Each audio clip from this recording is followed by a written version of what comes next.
semaine, Seigneur, de jeûne, qui était consacrée, Seigneur, mon Dieu, mon roi, sur la repentance. Seigneur, tu as été avec nous durant toute cette semaine. Seigneur, tu nous as permis de tenir bon. Tu nous as soulagés.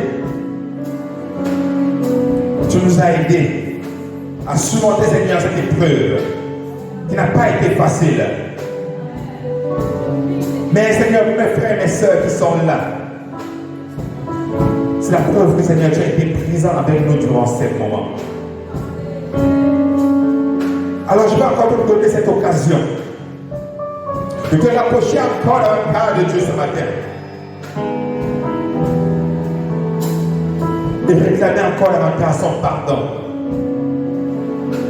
Réclame davantage le pardon de Dieu. C'est vrai, tu l'as fait toute cette semaine. Alors profite de cette journée pour anéantir encore davantage tous ces péchés. Profite encore de cette occasion pour sceller tout ce que tu as pu faire qui aurait offensé ton Dieu ce matin. Afin que sa grâce se repose véritablement sur toi ce matin. Saisis cette occasion pour encore une fois demander pardon à Dieu pour tout ce que tu as pu faire qui l'aurait offensé. Nous savons que chaque jour nous commettons des actes de manière consciente et de manière inconsciente qui offensent Dieu. Alors c'est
Il dit,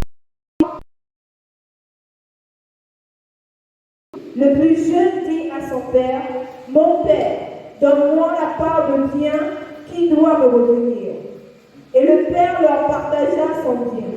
Au verset 13, peu de jours après, le plus jeune fils, ayant tout ramassé, partit pour un pays éloigné où il dissipa son bien en vivant dans la débauche.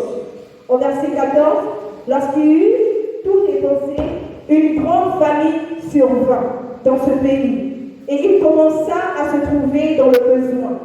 Il alla se mettre au service d'un des habitants du pays qui le voya dans ses champs garder les pourceaux. Au verset 16, il aurait bien voulu se rassasier des carouses que mangeaient les pourceaux, mais personne ne lui en donnait.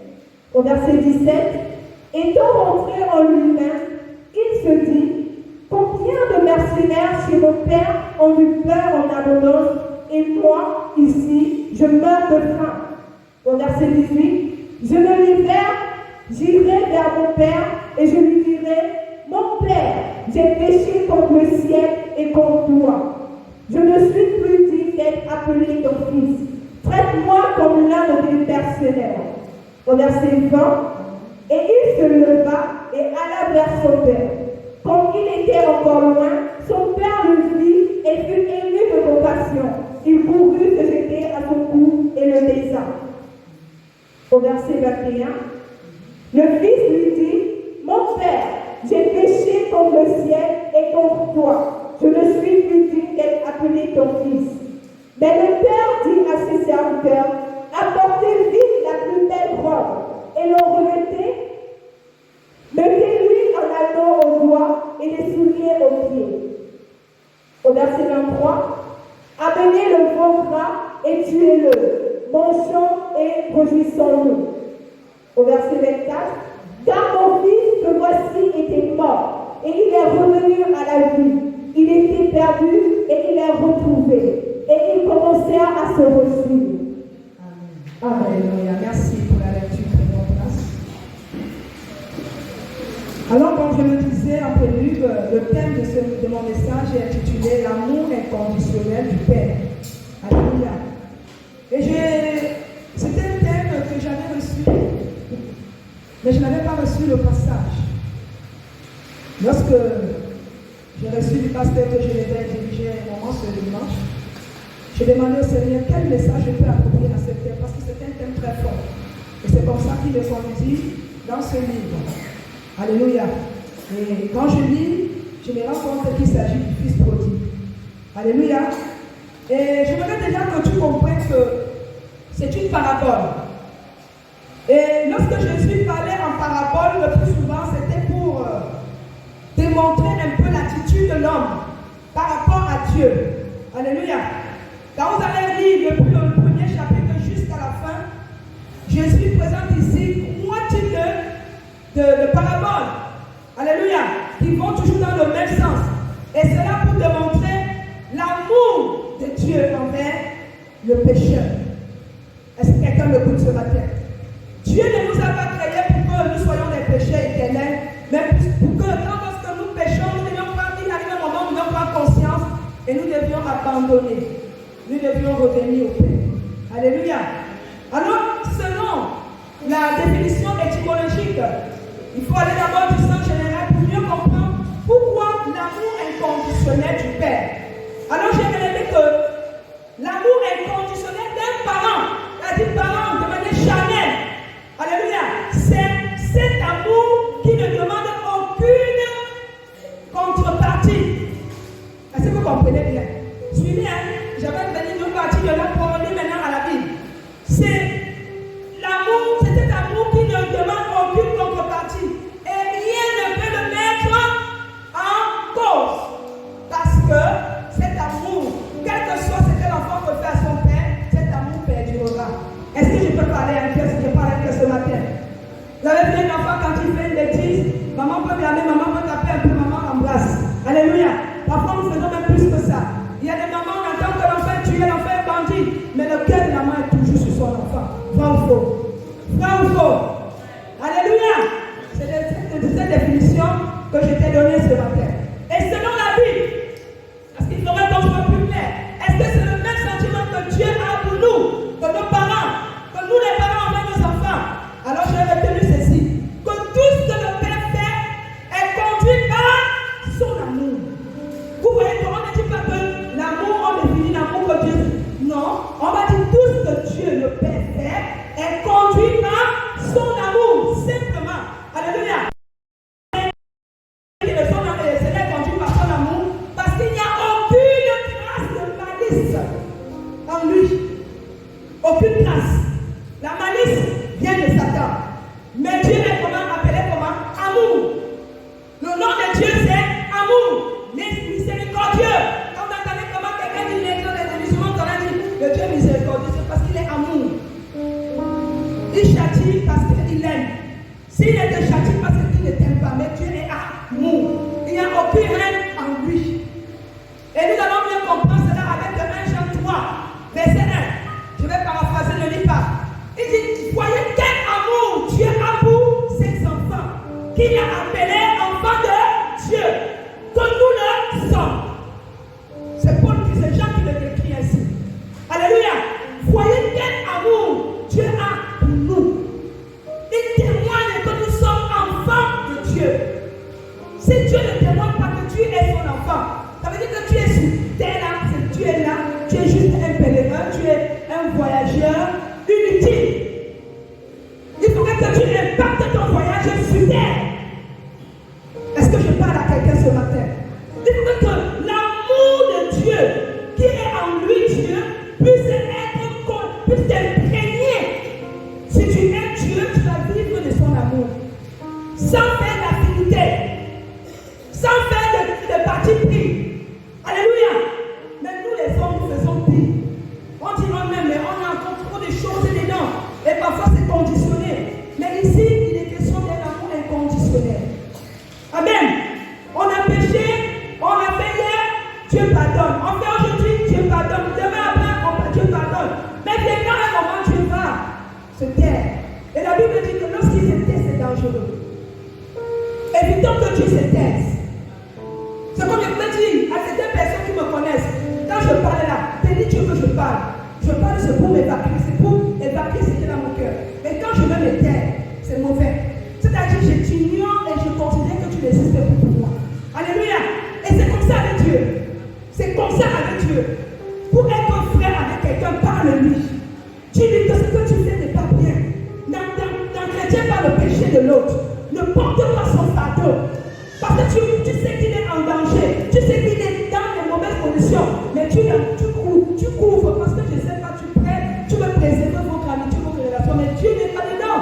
On dit ici là que l'amour, tout ce que Dieu fait, est conduit par son amour. Et il dit plus loin que parce que cet amour n'est n'a aucune trace de malice. C'est le diable qui est malin. Dieu n'est pas malin. Dieu est juste. Alléluia. Alors, je vais être consacré plus sur le texte de ce matin. Alors, dans cette parabole que Jésus a élevée, parce que ici, cette parabole, je vais déjà récapituler le texte. Jésus s'adressait à travers cette parabole aux pharisiens, aux scribes, des personnes qui connaissaient la loi, la Torah. Alléluia. Et en plus d'eux, il y avait des gens même de mauvaises filles, qui venaient suivre, qui suivaient Jésus, qui voulaient écouter ce que Dieu a dit. Peut-être que c'était pour critiquer après, on ne sait pas. Mais beaucoup, pour Jésus, c'était un sujet de curiosité. Amen. Et pour les scribes, c'était pour entendre quelque chose de prophète, pour après le condamner après avec. Alléluia. Mais Jésus n'était pas fou, n'était pas bête. Jésus était d'abord, c'est lui l'intelligence d'abord. Alléluia. Il savait à qui il a fait. Et lorsqu'il partageait cette parabole, c'était dans le but de démontrer à cette personne combien Dieu est amour, combien Dieu est compatissant, combien Dieu aime ses enfants malgré tout. Parce que les scribes, les pharisiens, les docteurs de la loi, ils avaient une certaine norme à condamner le péché. Alléluia. Pour eux, ils étaient du genre qu'il fallait encore entrer dans les sacrifices. Oh, mais Jésus a dit non. Ça ne serait plus le cas.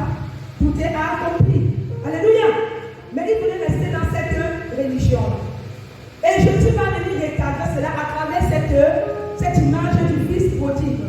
Appelez encore la brebis égarée, tout ce que pouvait dire le fils égaré.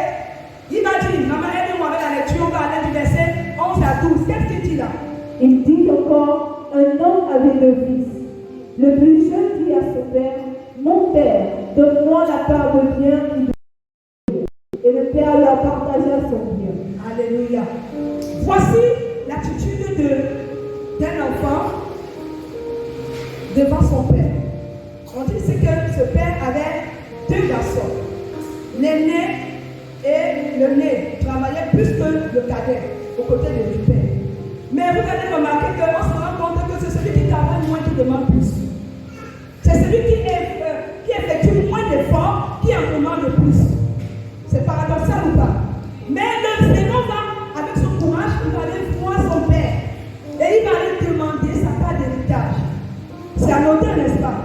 C'est bizarre. Il va laisser l'aîné pour sauter l'aîné et aller voir son père pour montrer qu'il est courageux. Et quand je le lis, quand j'essaie de comprendre ce récit, je dis bon, on a en France ici d'un père aimant, d'un père chéri, d'un père généreux, d'un père permissible. C'est-à-dire, il permet un peu de tout à ses enfants. Alléluia! Voici l'enfant qui vient réclamer son bien. Qu'est-ce nous dit le verset 11 à 12? Je l'ai intitulé ici là. On assiste ici au partage du bien réclamé par le deuxième fils. Alléluia! Pour aller vivre éloigné de son parent, donc de sa famille.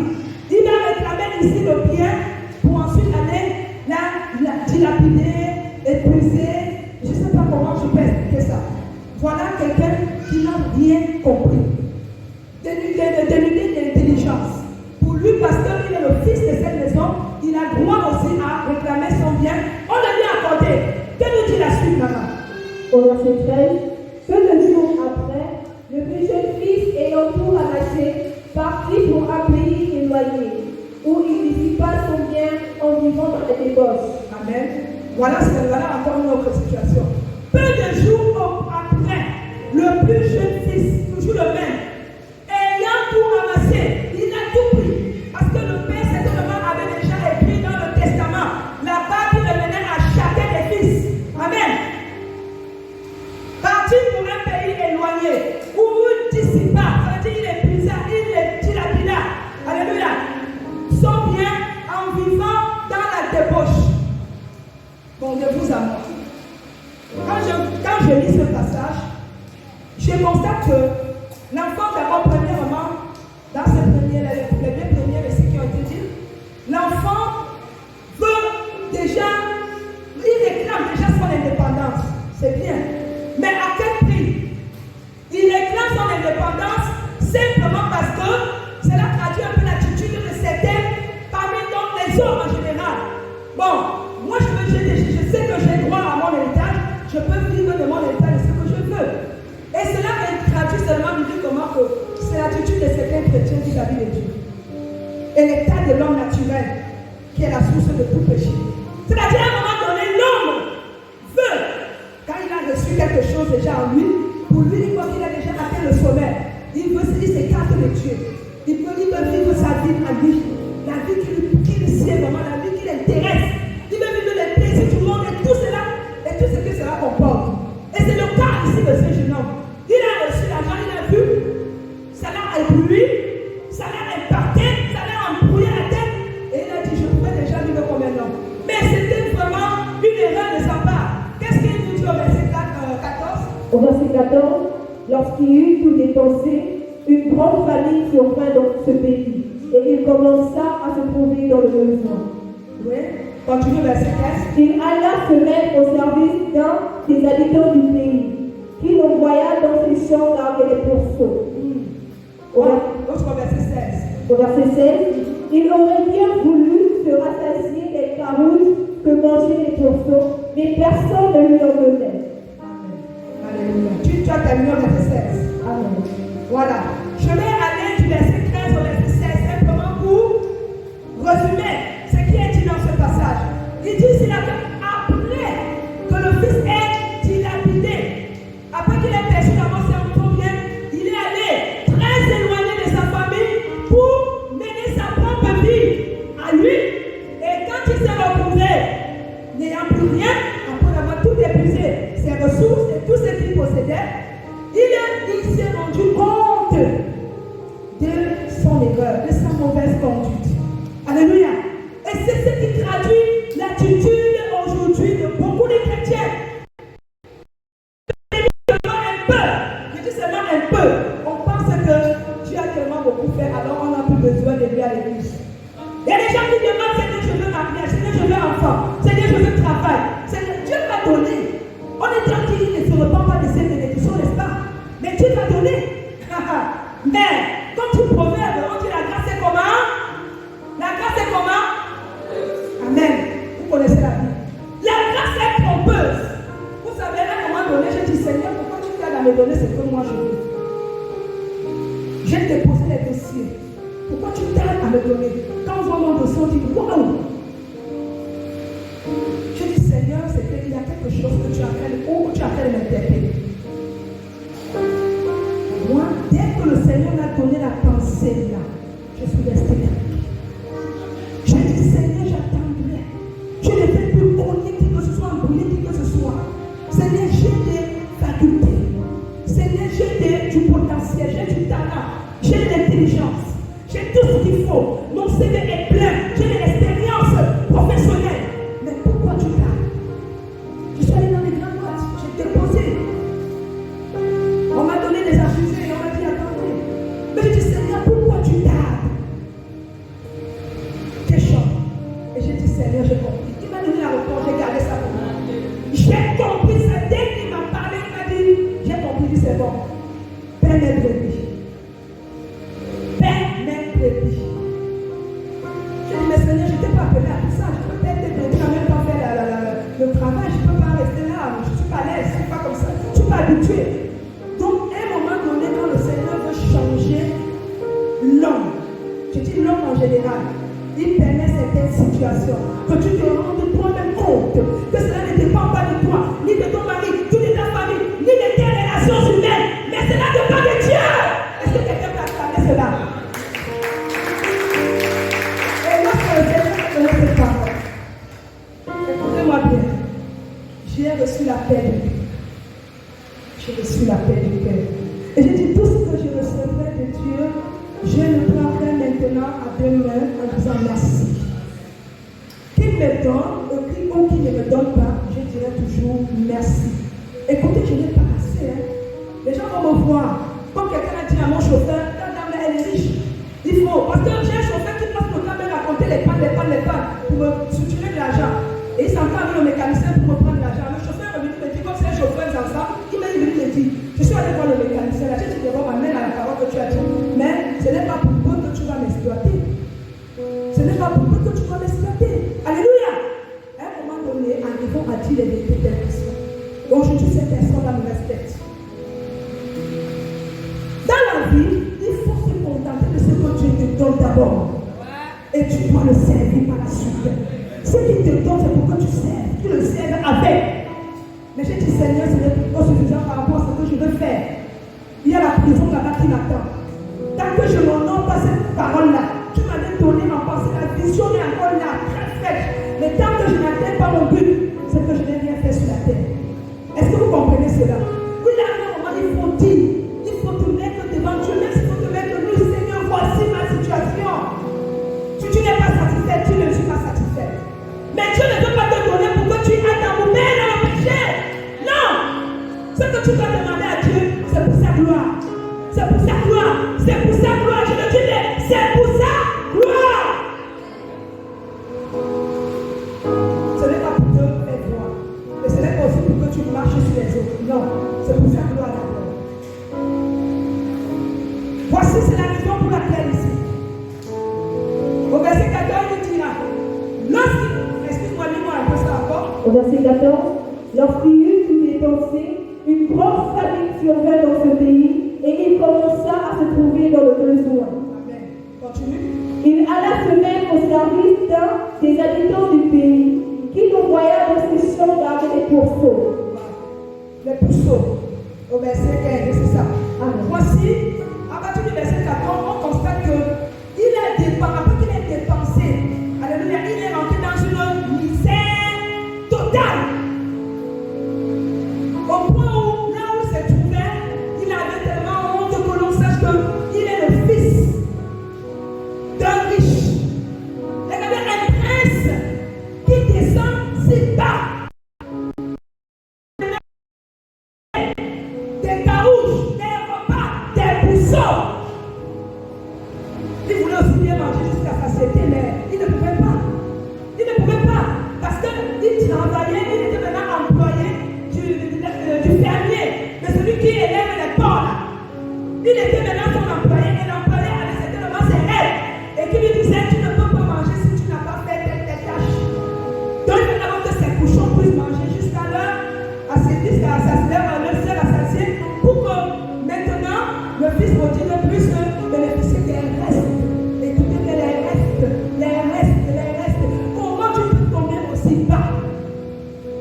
quand même présentable.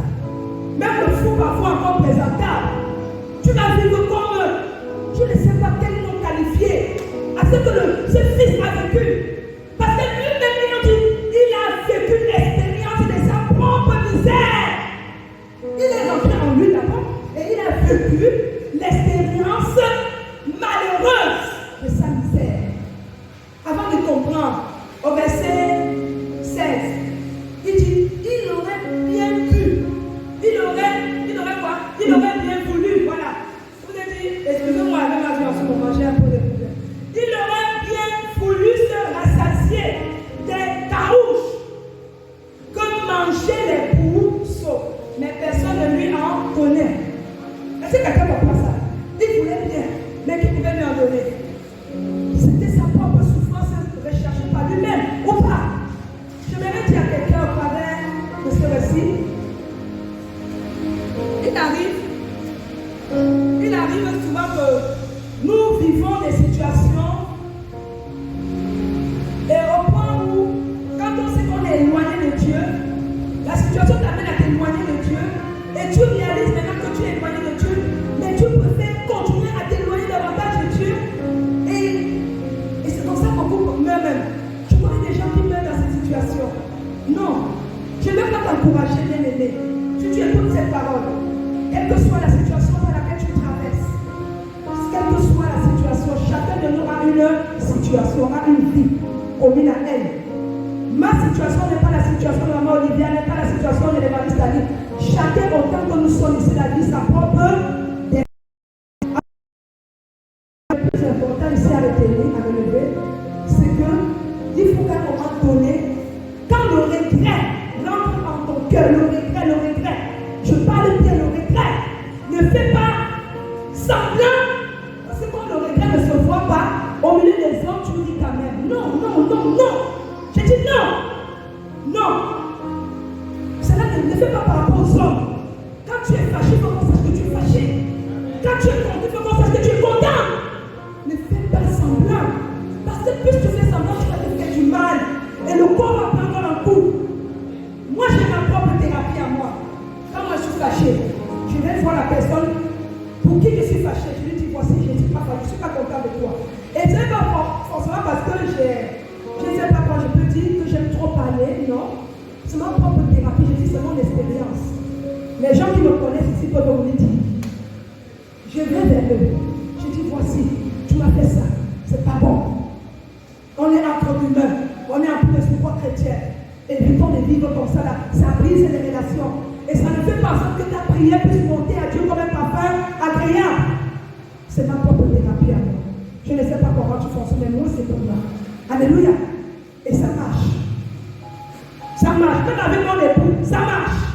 Il y a des choses qu'il ne faut pas entretenir en soi. Tu gardes là, tu vas périr dedans.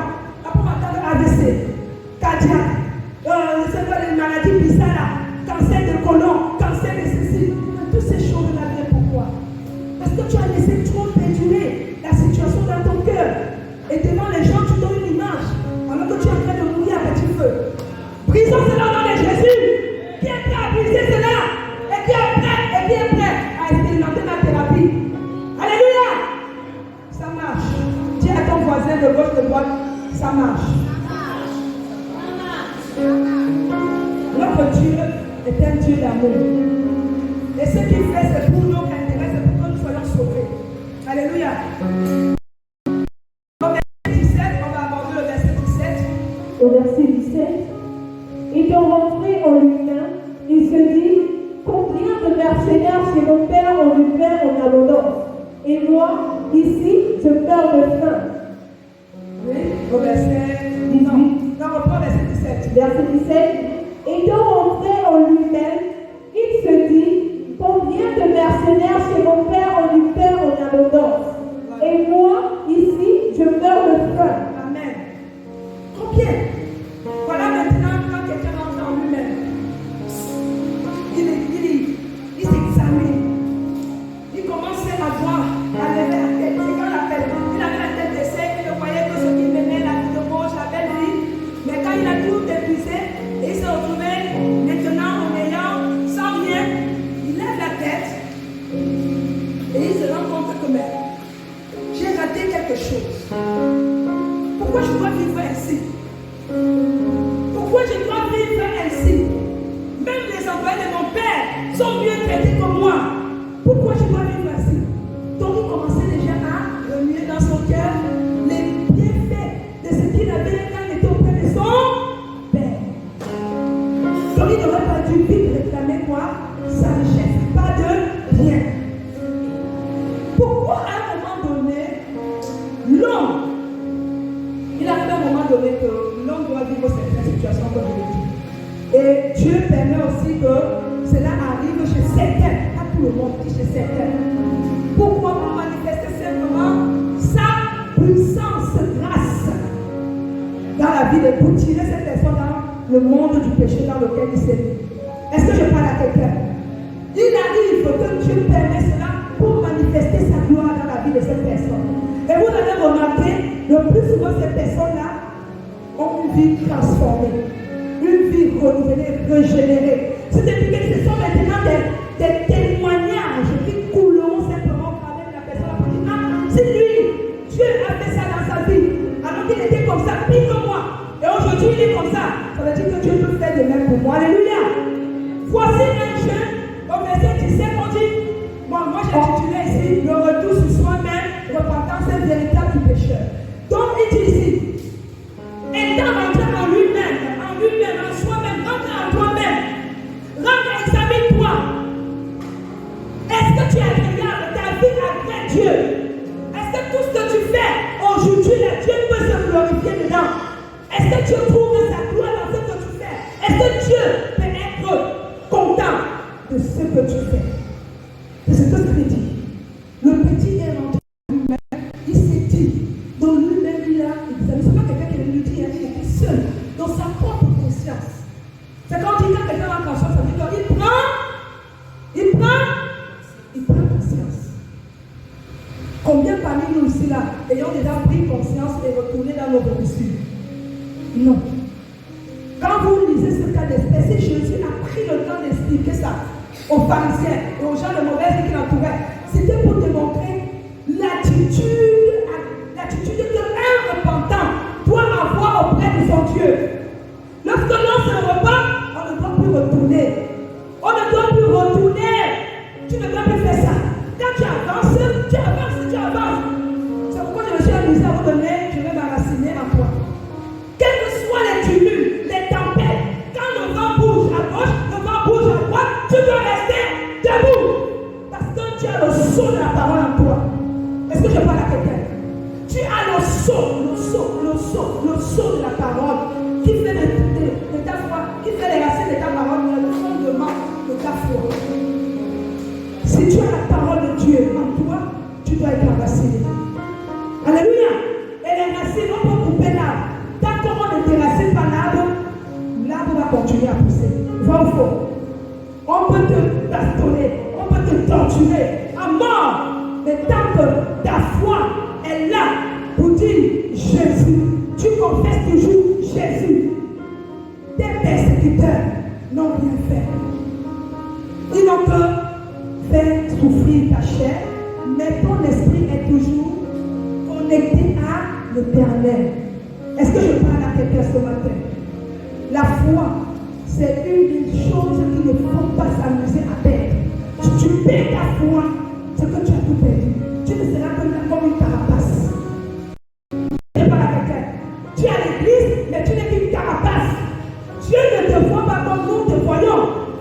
Et tu as envie de perdre ton temps à l'église. Ne venons pas à l'église pour ensuite perdre le prix de notre vocation céleste. Non. Je dis non. Et je refuse cela dans ta vie. Alléluia. Allons-y, maman. Au verset 18, je me lèverai, j'irai vers mon père et je lui dirai: mon père, j'ai péché contre le ciel et contre toi. Verset 18, tu t'as arrêté là, oui, c'est bon. Je me lèverai et j'irai vers mon père. Et je lui dirai: mon père, j'ai péché contre toi et le ciel. Voilà un acte de bravoure, à féliciter, à saluer,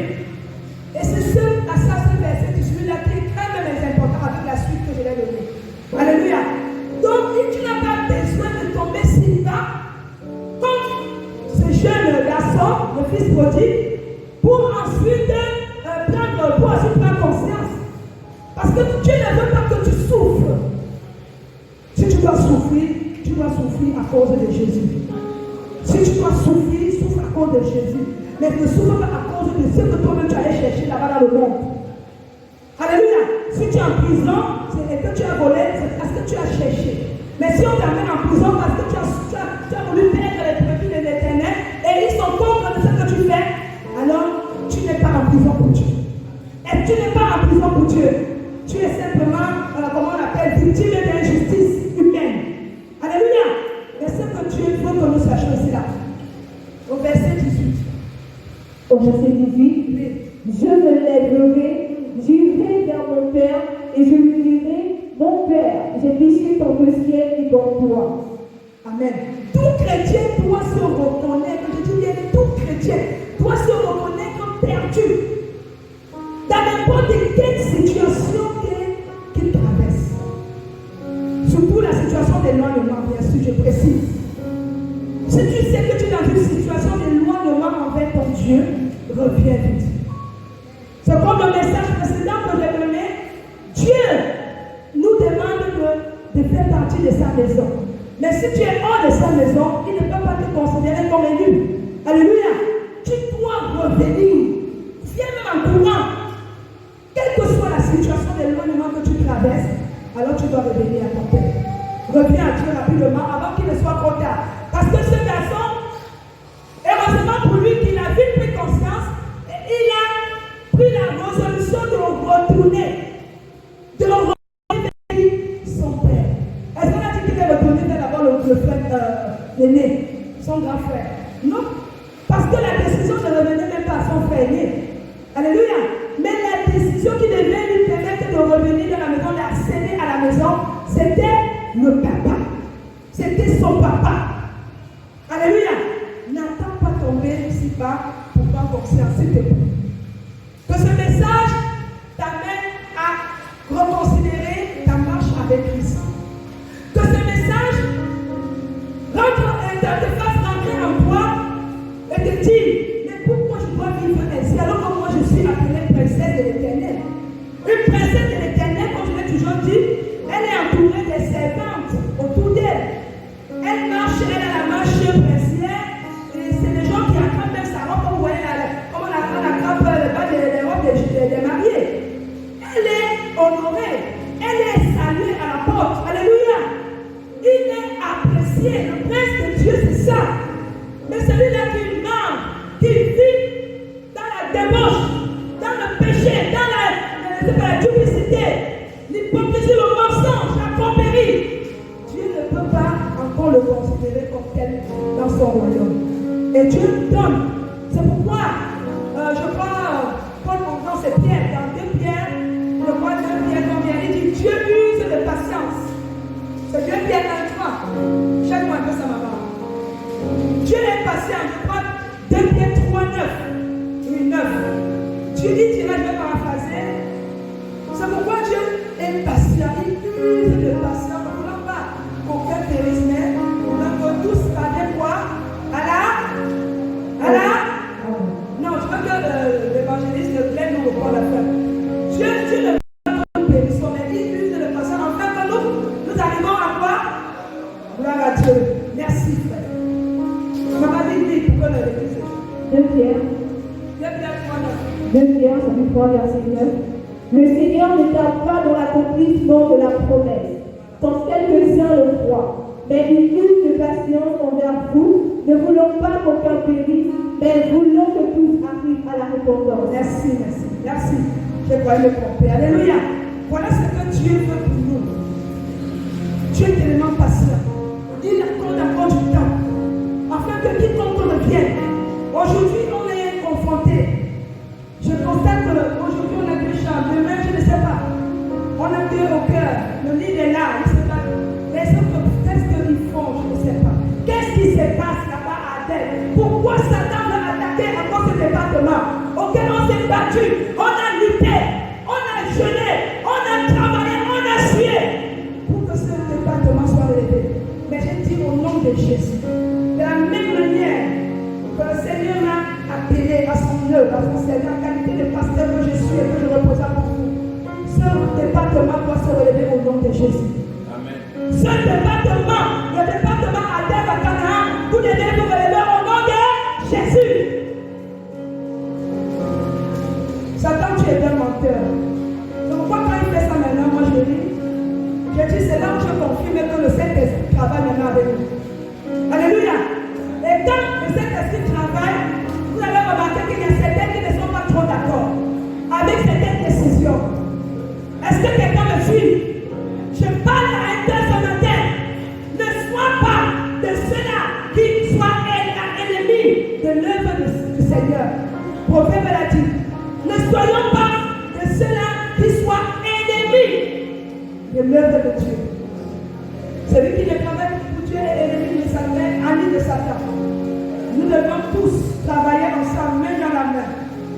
Adèle doit se relever. Le groupe d'évangélisation doit se relever. Alléluia.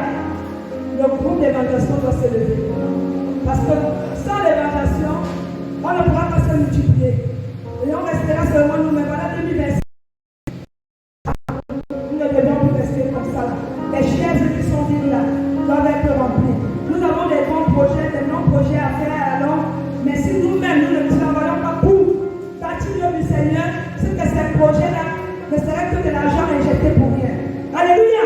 Lèvons-nous comme un seul homme et bâtissons l'œuvre du Seigneur. Est-ce que je peux aller à un cœur ce matin? Gloire à toi, Seigneur.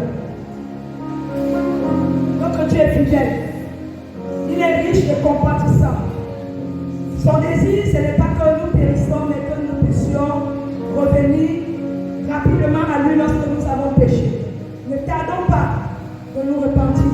Parce que nous ne savons pas à quel moment la mort peut frapper. Nous avons eu des personnes qui sont décédées au milieu de nous. Est-ce que cette personne s'attendait? Je te dirais non. Alléluia. Donc prions vraiment pour notre âme, pour notre salut. Donc on va passer à l'étape. Donc avant même de poursuivre, on va lire Proverbe 28, 13, 14.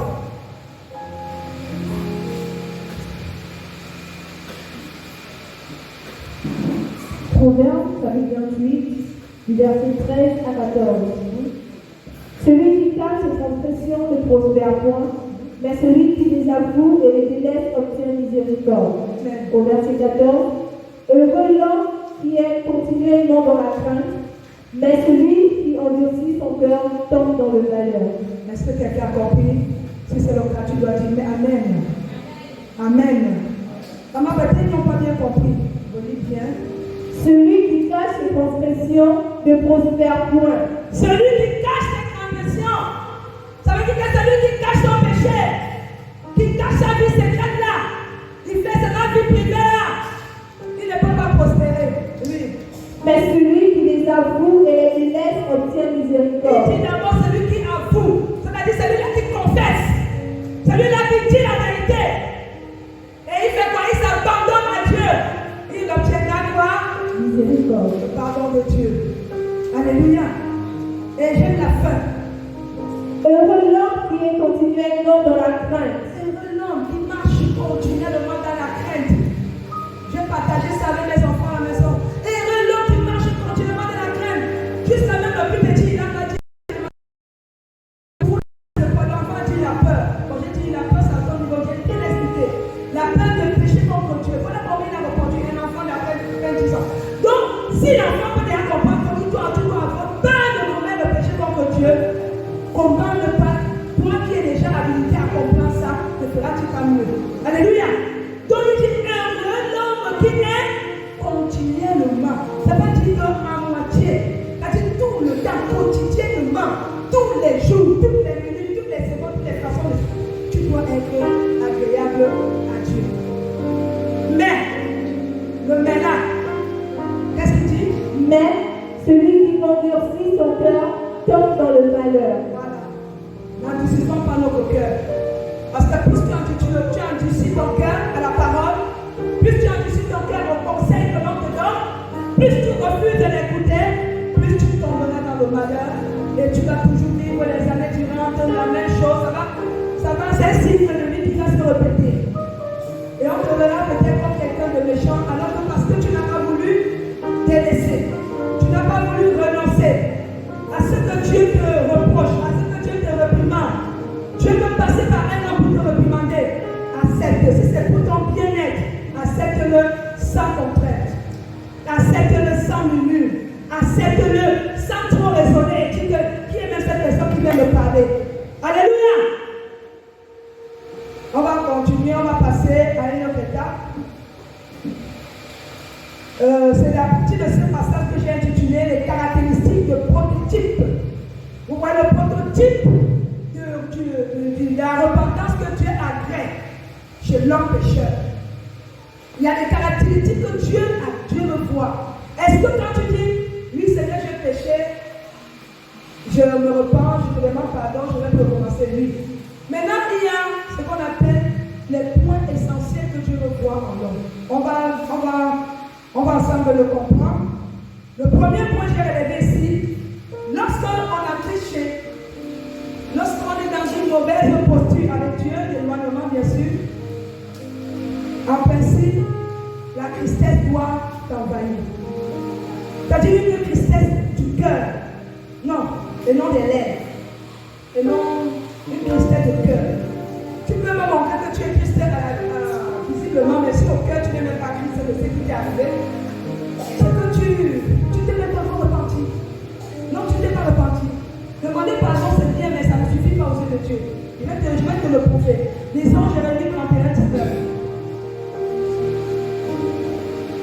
Jérémie 31, 19, tu crois? Jérémie, chapitre 39, verset. Même Jérémie a vécu cela. Et il nous l'a parti, il nous le partage ce matin. Vas-y. Jérémie 31, 19. Jérémie 31, verset 19. Après m'être détourné, j'éprouve du repentir.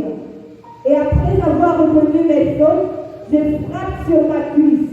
Je suis honteux et confus, car je porte l'opprobre de ma jeunesse. Alléluia. Je vais l'aider pour que vous suivez, vous écoutez. Après m'être détourné, ça dit détourné de qui? De Dieu. Alléluia. Même Jérémie le prophète, ça lui est arrivé une fois. Ça lui est arrivé une fois, mais pas comme le fils prodigue et allait si bas. Il est arrivé peut-être qu'il a désobéi, il a manqué de vigilance à la recommandation de Dieu. Il s'est détourné. Il a considéré cela comme un détour de Dieu. Alléluia, comme un éloignement de Dieu. Et il dit, il a éprouvé aussitôt du repentir. Aussitôt du regret. Qu'est-ce que ça veut dire? La culpabilité est rentrée en lui. Il a dit, non, c'est pas bon ce que je fais au Dieu de Dieu. Continue. Après m'être détourné, après avoir reconnu quoi? Mes fautes. C'est ce qu'il dit.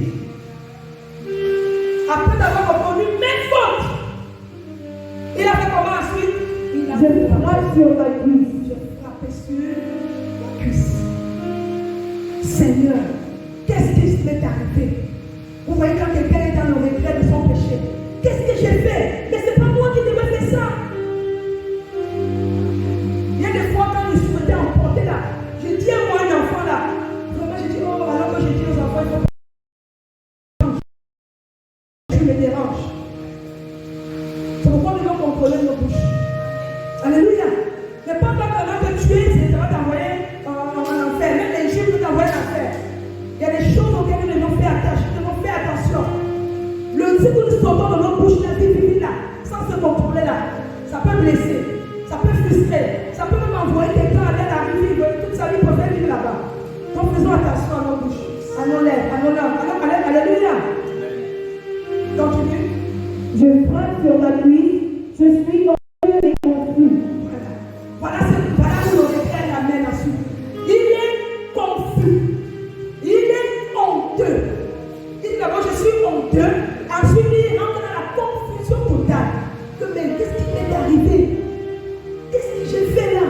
Qu'est-ce que ça veut dire? Il est dérangé, dedans de lui. Non, ça ne devrait pas arriver. Et c'est comme ça l'attitude des chrétiens aujourd'hui. Tu devrais te comporter comme Jérémie. Face à ton péché, tu dis non. J'en ai assez de vivre ainsi. Alors il est temps que je renonce à ça et je vais vers mon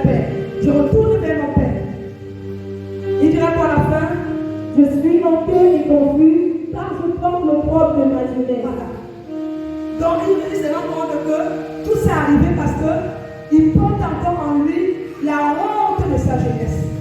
Les choses qu'il a vécues dans sa jeunesse là, peut-être c'est arrivé au moment où il a pris de l'âge. Il se rend compte que mais comment ce que j'ai laissé étant plus jeune là et comment aujourd'hui je me retrouve dans ça.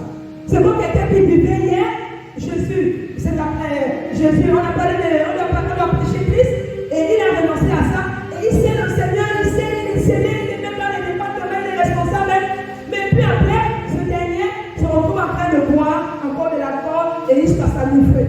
C'est un peu cette attitude que Jérémie a expérimentée. Alléluia. Il y a des choses auxquelles, quand tu as déjà renoncé, ne va plus là-bas. Si tu sais que tes yeux ont un problème avec la convoitise pour te pousser à pécher, quand tu vois quelque chose et tu vois quelqu'un, tu commences déjà à l'aligner dans ton cœur et tu dis je l'aime, je voudrais qu'il soit comme ça avec moi. Tu es en train de rentrer, tu es en train de pouvoir rentrer, vivre une histoire de péché. Et tu dois ôter cela dans ton cœur ce matin. Est-ce que je parle à quelqu'un ce matin? Alléluia. Apprenons à rentrer en nous-mêmes. Ce n'est pas au pasteur, ce n'est pas aux responsables de vous le dire. Il y a des péchés que nous commettons, personne n'est là. Mais Dieu te dit, tu as péché, tu dois te repartir, mais tu fais ça là. Ce n'est pas faire cela. Tu viens au milieu des autres, ça là, on s'enjaille, on s'amuse. Bon, après tu vas chez toi, tu te dis c'est bon. Mais Dieu te dit, reviens. Reviens. Reviens. Je vais dire à maman Gary, reviens. Je vais dire à maman Céline, reviens. Maman Géraldine, reviens. Je vais dire à maman Olivia, à maman Nana, elle nous dit, reviens. Je vais dire à Taïu, je vais dire à Yéné, je vais dire à quiconque ici. Revenons au Seigneur. Alléluia. Le Seigneur nous interpelle. Et il n'est pas question que tu sortes d'ici et faire la sourde oreille. Mais sinon, compte simplement, c'est toi qui m'en rends compte. Je ne fais que ma part ce matin. Je ne fais que ma part. Il a dit fais-le et je suis simplement qu'à l'exécuter. Alléluia. Alléluia. Deuxième point, toujours sur le caractéristique du prototype, il y a le pendant. Le point que j'ai relevé ici, le réveil de l'âme à son état et à sa culpabilité. Tu dois te réveiller. Après retourner, comme Jérémie l'a fait, tu dois renoncer et revenir à ton Père.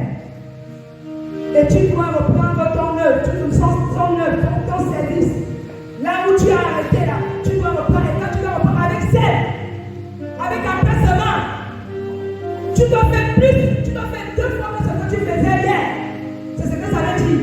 Réveille ton esprit au service de Dieu. Et c'est en servant Dieu que tu n'auras plus possibilité de donner le coup à l'ennemi de venir jouer avec ton salut. Alléluia. Troisième point, je vais lever ici. Il te faut aussi vivre une véritable conversion. Pas une confession sincère. Ce dit 1 Jean 1, verset 9. Le prophète qu'on a lu tout à l'heure. Jean, chapitre 1, à son verset 9. Cette lumière était la 1 lumière. Jean 1, 9. C'est un verset que tout chrétien doit même le citer. Quand on dit au Seigneur, ça doit rentrer, ça doit rester. Si tu confesses. 1 Jean 1, 9. 1 Jean, chapitre 1, à son verset 9. Si nous confessons nos péchés, il est fidèle et juste pour nous les pardonner et pour nous purifier de toute iniquité. Alléluia, merci. Si, il a mis le si le bonhomme à condition. Si tu confesses, si tu avoues, comme on a dit dans le problème de lui tout à l'heure, si tu avoues, si tu confesses véritablement ton péché, Dieu est comment? Il n'est pas fidèle. Il va te repousser. Il va faire quoi? Il est fidèle et juste pour nous les pardonner. Il est fidèle et juste. On dit Dieu est juste. Il n'est pas comme nous les hommes fonctionnons. Il est juste. Il ne fera pas de parti pris.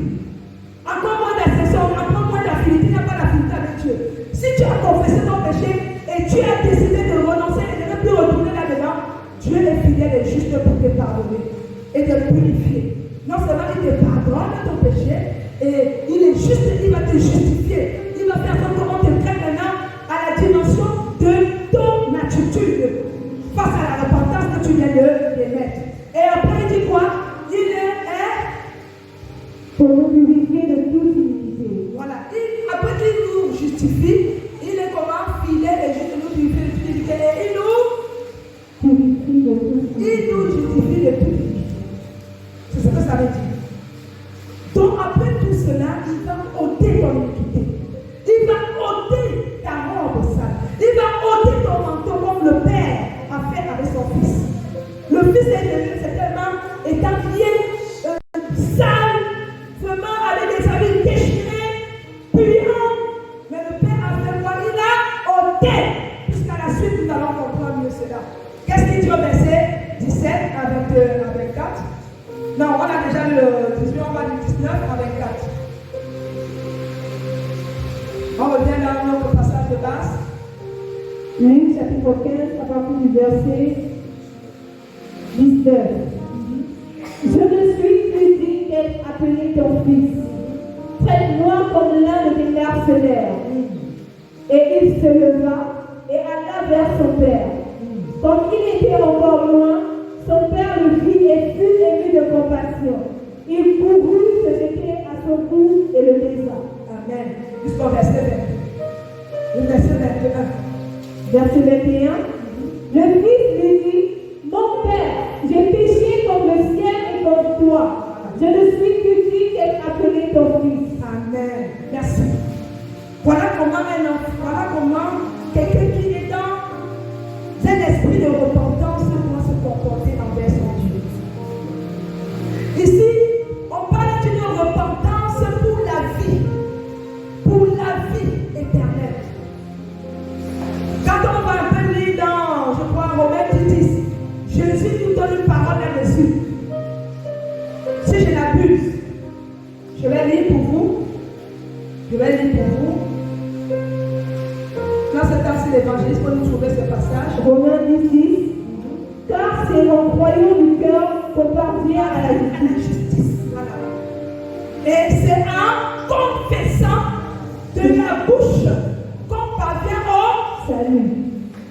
lâchez cette parole. C'est en croyant du cœur. Le Fils a cru que s'il retourne vers son Père, après qu'il s'est détourné de son Père, après qu'il ait dilapidé ses biens, après qu'il s'est désobéi à son Père, il s'est dit en lui-même que je vais retourner. Je crois que mon Père ne me rejettera pas. Alléluia. Et c'est ce que Jésus dit ici, là, que c'est en croyant du cœur qu'on parvient à la justice. Si tu veux être juste, crois d'abord que Dieu existe et que Dieu est capable de te pardonner et de t'accorder le salut que tu recherches. Alléluia.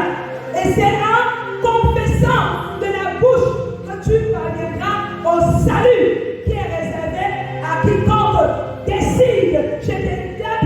décide, de renoncer à son ancienne vie et d'aller vers le Père, de suivre les pas du Père. Alléluia. Revenons à notre texte de base, c'était une parenthèse. Au verset 21, on va comprendre ceci. Le fils lui dit, mon père, j'ai péché contre le ciel et contre toi. Je ne suis plus digne d'être appelé ton fils. Amen. Il reconnaît qu'il n'est pas digne. Il reconnaît que son père ne va même pas le pardonner. Il reconnaît. Je ne sais pas si tu arrives souvent quand tu as péché. Mais Dieu, quand il t'a pardonné, il te restaure, il te donne des bénédictions que tu avais même. Alléluia. Et tu te rends compte au fond de toi, est-ce que je mérite même pour cette grâce-là? Qui a déjà vécu ça? Moi si. Moi si. Je n'ai pas honte de le dire. Les grâces de l'Éternel, je ne cesserai de toujours de le louer. Parce que si j'ai ce que j'ai aujourd'hui, c'est grâce à lui. Alléluia. Nous devons prendre la chose de Dieu avec beaucoup d'humilité. Ce n'est pas parce que nous le méritons, pas parce qu'on fait les bonnes choses, qu'on fasse le monde, nous on est trop bon, trop bien. Non. Dieu n'a pas fait de ça. Mais c'est l'état de notre cœur qui doit toucher Dieu pour qu'il nous fasse toujours grâce. Alléluia. Donc, je disais au verset 21 que ce que le Fils prodigue a relevé ici, simplement c'est l'expression d'une confession par une âme droite qui se retrouve pour la toute première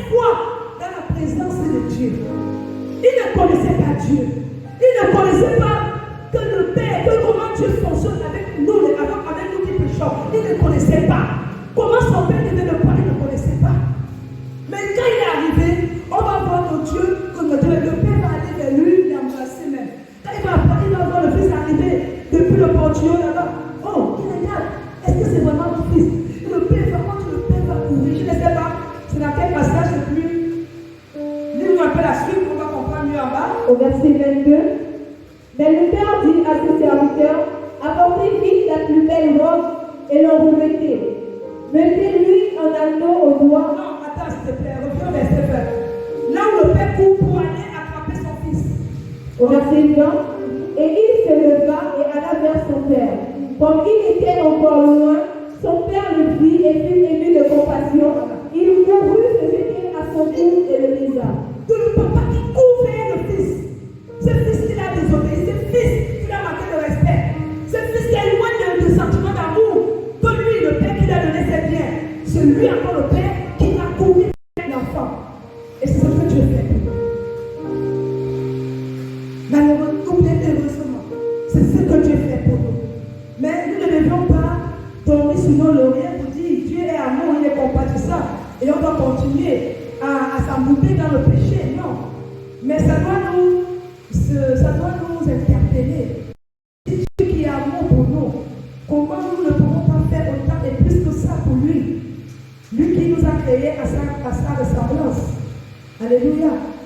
Donc je voudrais que quelqu'un identifie chaque parole de ce verset, de ce récit, vraiment pour comprendre quel amour Dieu a témoigné vraiment à ces saints que nous sommes et nous faisons partie maintenant des enfants de Dieu du royaume. Dieu t'aime, ne l'oublie jamais. Dieu t'aime. Peut-être que dans la situation que tu as traversée jusqu'ici, tu t'es dit Dieu ne te voit plus comme tel. Mais Dieu attend, comme on l'a dit, il use de patience jusqu'à ce que tu te relèves de là où tu es et que tu reviennes à lui. Est-ce que je parle avec toi ce matin? Relève-toi, relève-toi. On va terminer à partir du verset 22 à 24. Verset 22 à 24.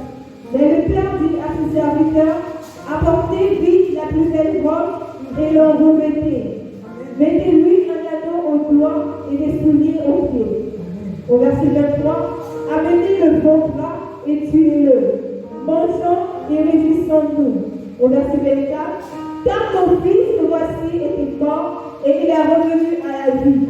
Il était perdu et il est retrouvé. Et ils commencèrent à se réjouir. Alléluia. Est-ce qu'on peut acclamer cette partie? Amour.